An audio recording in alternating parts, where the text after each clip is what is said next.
Why Disney? I think the why Disney is an important question to ask and a story to be told. We are often asked, what's with this Disney running thing? Of course, Steve and my story originate from different places to merge into where we are today. We as human beings have a common denominator, a fundamental and instinctual need to know where we come from, a need to connect to people. Connect to not only the people we come from, but the people we choose later on in life to surround ourselves with. This is the story of why Disneyland. To all who come to this happy place, welcome. Disneyland is your land. Here age relives fond memories of the past, and here youth may savor the challenge and promise of the future. We can all agree, I'm assuming this because you're watching a video titled Why Disneyland, that Disneyland is the happiest place on earth. But through the years, we still get asked, why Disneyland? And how can you guys go to Disneyland so often? Growing up in a divided family is not all uncommon these days. I grew up in a divorced family and from a very young age had a natural curiosity about my dad's side of the family, the side I didn't spend the majority of my time with. I think when you grow up in a divorced household, at some point in life, whether it's as a child or an adult trying to find your way, this is something that becomes an important part of knowing yourself. We have a natural curiosity or attachment to the place where we came from. What is this love for this magical place of imagination and togetherness? See, Disney runs deep in my family, my dad's side to be more specific. This side that because of geographics and other circumstances, I spent small blocks of time peppered in throughout the year. My summer breaks and vacations from school were spent with my father, who lived close to Disneyland. He would typically take us to this most magical place, where we would meet up with my grandmother. My Pinocchio grandmother, as I would call her. See, her father, my great-grandfather, was Leigh Harline, the composer that created many of the beloved Disney songs from silly symphonies to the soundtracks of Snow White and Pinocchio. I'm not sure there are many out there that haven't been touched by the song When You Wish Upon a Star.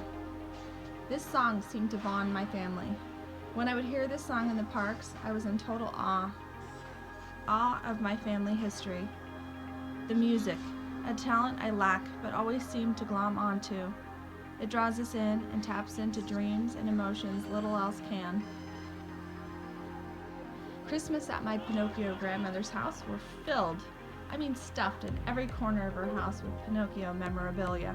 From every ornament on the tree and the music that filled the house to the Academy Awards that rested on the mantle. Too shy to ask questions, but really just wanted to touch. Still to this day, when I hear When You Wish Upon a Star inside the parks, it strikes an emotional response, and I'm reminded of where I came from. Disneyland was a place, and still is a place, where we can leave the outside world and just be a family. As an adult growing out of my shyness, Steve and I collide. I grew up in Oregon, but before Oregon, my story begins. I was born in Torrance, California, about 40 minutes away from Disneyland. My mother was born there, and my father, who was born in England, really grew up there, Redondo Beach to be exact. For them, Disneyland was a trek through the country, through the orange groves and strawberry fields that ultimately opened up into the most magical place on earth. My parents later met, married, had my sister and then myself. They raised us on Disney movies and trips to the park. They shared Disney with my sister and I, and in return, I've always enjoyed sharing the experience with people close to me. I think that's why Disney starts with family to me. Disney isn't about and has never been about me, but about sharing an experience with family and a community. There's a feeling at Disneyland, an energy or a force that exists in a finite area that is perceived to be infinite. To me, there are no problems in Disneyland.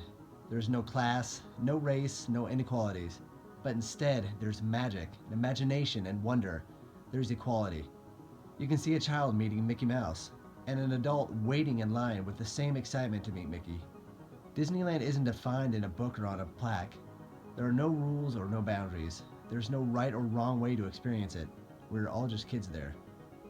If you ask me what my favorite part about Disneyland is, I would answer you with social clubs, dappers, bounders, and of course, Run Disney. The subcultures of Disneyland, past, present, and future, I love it all.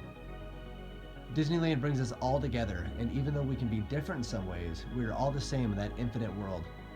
I appreciate it all and everyone who adds to our experiences in the park. We have found an unexpected love of vlogging this journey and continuing the legacy and celebration of not just music, but sharing in the love of the Disney family. It has really been an unexpected surprise to embrace the vulnerability of throwing ourselves out there each week in our episodes in an attempt to not only expand our Disney family and our running community, but we also find great joy in the storytelling process. We invite you to follow our journey and share in the Disney magic by subscribing to our channel and coming along with us each week on this magical journey. As my great-grandfather's song said,